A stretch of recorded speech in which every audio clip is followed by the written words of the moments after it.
Hey, what's up YouTube? In this video, I'll be showing you how to make some basic roads, crosswalks,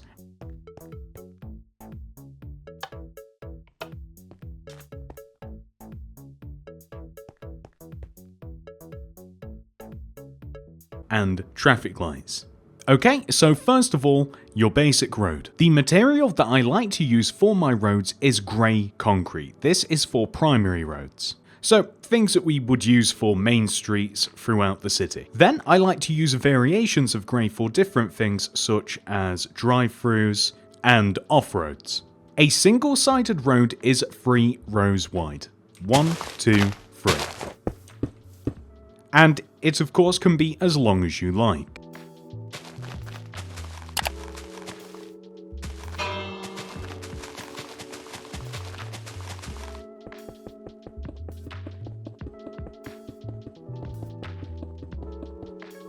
Three rows width is more than enough to accommodate every single vehicle that I have made and plan to make for my city. Feel free to adjust the width if you do make larger vehicles and plan to have larger vehicles throughout your world. For example, here we have a relatively large vehicle in the form of a truck, and you can see that it nicely fits into this 3 row wide road. I typically like to have pavements at the side of my roads, so on this occasion, I am going to dig 2 rows to the left of the grey concrete here and add smooth stone. This is the pavement or sidewalk material that I like to commonly use, and I always like to have 2 rows next to it. So that is a single road and effectively half of the side of a street. To make the other half of the road, we have to add some white concrete powder or any other variants of white block that you like. I just really like the concrete powder. And the way that I like to separate these 2 lanes is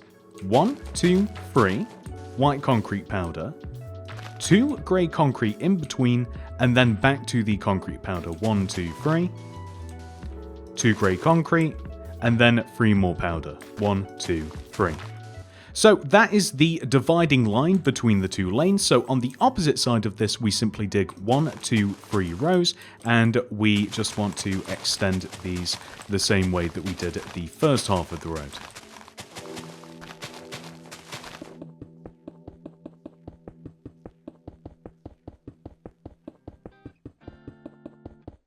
This actually also leads onto something else worth mentioning. Notice how our white concrete powder is longer than the actual road itself. I have found that it is worth planning out streets based on the length of a road, because the road markings do make a huge difference. As you can see here, as an example, it looks weird to mix and match the variance of sizes between the white central road markings, as we can see from this top-down view of Mini City. So, if it's possible, I would recommend making the road first and then adding builds onto it. I'd rather have a longer road and some dead space on the street that you can fill in with something else than have to alter the shape of the markings. It just looks a little bit strange, but that's my personal opinion. So in this case, all we have to do is extend the road an additional row and the pavement also. And we also want to add the opposite side of the street.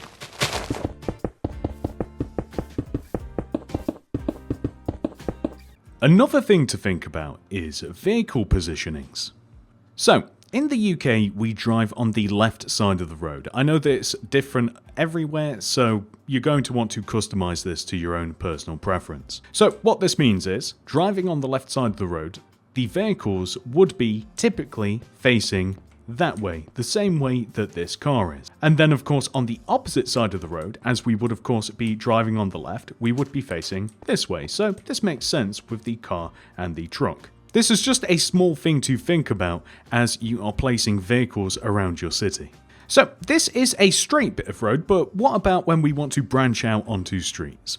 As I said previously, I would work around the road markings. Where the road markings end is where I would begin a next bit of road. So if we wanted to say, from this vehicle's perspective, add a street that extends to the left, we would extend this 3 row wide road, 1, 2, 3 rows, like this. and then we would extend it to the left 3 rows. 1, 2, 3.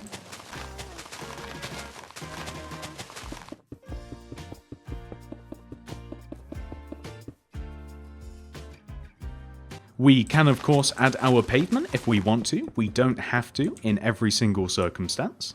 And if we didn't want to have just a single lane road, then we would of course apply the markings right here. So 1, 2, 3, add the white concrete powder, 2 grey concrete, and then 1, 2, 3 more concrete powder. We would then of course line up the road with the concrete powder and the pavement as well. And then to add the opposite lane, next to these markings, we would dig out 3 rows and we would connect it all the way to the end here.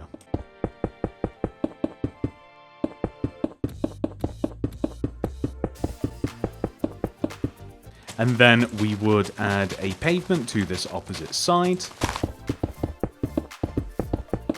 So that's perfect. Now you can see how you can make a single road and you can branch that off into a left turn, or we can continue going straight, or we can use the same principles to make a right turn, of course. We can go any direction. So following these principles that we've learned, I'm going to make a crossroads.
And there we have it, a crossroads. This road goes in every single direction.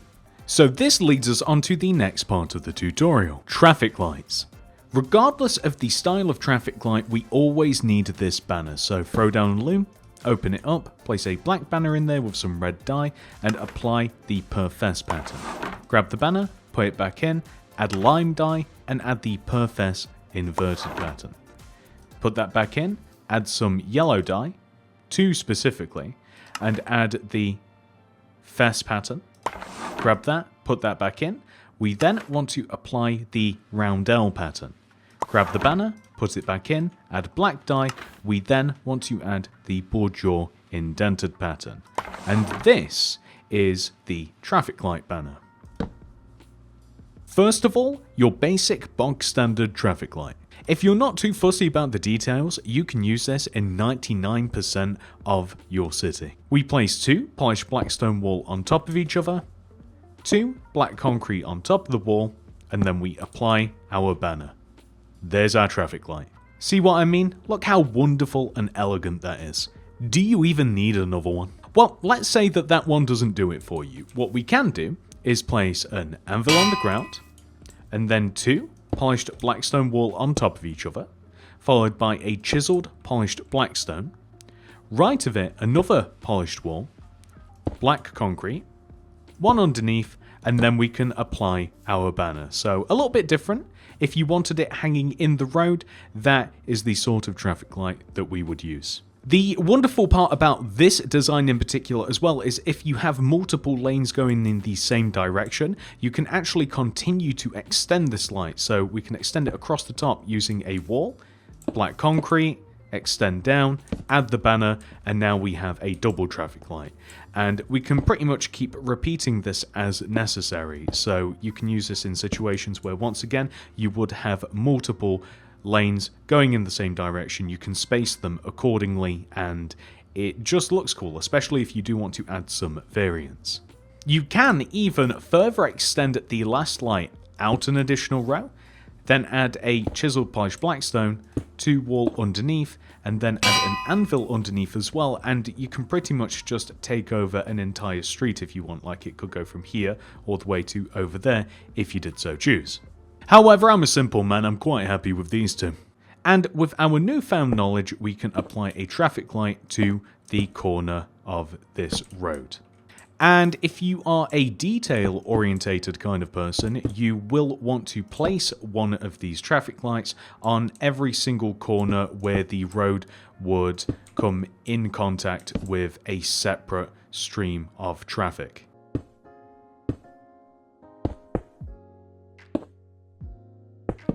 They also don't specifically have to be on the left side, however they would of course want to be visible to the driver that would be on the side of the road in the direction that they are driving in. So over here on the left, or in the middle, or suspended above, somewhere like that. Even over there, as long as the car that would be here would be able to see it. Now I'm going to show you how to make a few different types of crosswalk.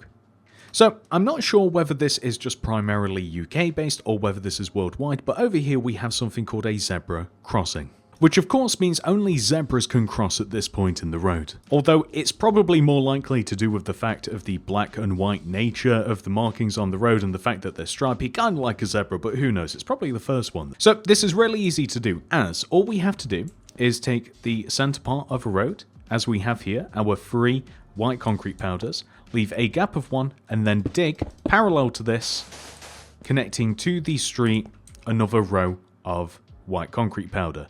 So this would be if we just have like one side of a street that we need the crossing on, but extending over onto the opposite side, we are going to do the same thing, and there we go. So if we wait here, a car approaches, they see that we're here, they have to stop, and we are allowed to cross. So that is the idea of the zebra crossing.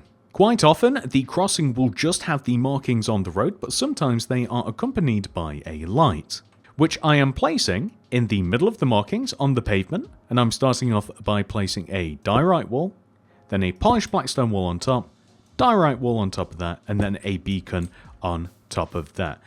Oftentimes, they are actually yellow at the top, but I really like the beacon for this. And we would do the same on the opposite side of the road. You can also add a variance to this by staggering the lights either side of the crossing like this, so they are diagonal to each other on both sides of the road, and we can add terracotta to the ends of the pavement with mangrove buttons on them. And the purpose for these is that as we walk over them, in real life, we of course can't feel this in Minecraft, you feel the texture on the feet, and it's actually helpful to people that are hard of sight, so you can actually feel when you're walking up to a crossing if you do have difficulty seeing. But I do think there also happens to make a cool design in Minecraft as well, so it just adds a bit of variety if you are tired of making the same thing over and over again. Last of all, we are going to make a traffic light controlled crossing. Now this requires a little bit more preparation. It's hard to add one of these to an existing road, so I would really think carefully before building one of these. The only reason that I say that is because of the proportion of the markings in the road. If it's not already pre-planned, sometimes it can be a little bit of a headache, but we are going to leave a gap of 2 between the central markers here, and then we are going to dig a row of 7, 1, 2, 3, 4, 5, 6, 7 in the ground, and replace this with terracotta. Place diorite wall on the ends, like this. We then want to find the 3 central terracotta blocks, and then corresponding with these, leave a gap of 1 and place 1, 2, 3 white concrete powder, leaving a gap of 1 from the 3 center blocks and of course from the pavement as well. So similar to the zebra crossing, like this, but with terracotta in the middle. So on the pavement, opposite the diorite wall, we are going to make a traffic light. The traffic light is a little bit different than all of the other lights that we've made. We are going to place an andesite wall, yellow concrete, then a polished black stone wall, 2 black concrete on top, and then the traffic light banner on top of that. And then on this side of the yellow concrete, we add a black stone button. Along with the button, you can also choose to add an item frame, preferably a glow item frame above this, and inside of it you can have like a red concrete for like stand and wait, or a green concrete for yes, you can go. So that's also an optional extra. Whether you like that or not, I will leave that up to you. But the idea, of course, is that we can push this button, it activates the light, traffic stops flowing, and we can cross over into the central reservation and even further onto the opposite side, where we would need another one of these so that we can get back over, of course. So lining up with the opposite bollard, we just want to repeat what we have made already. And that is it for the tutorial, ladies and gentlemen. I do hope that you have enjoyed watching this video. Please do remember to like the video and subscribe to the channel.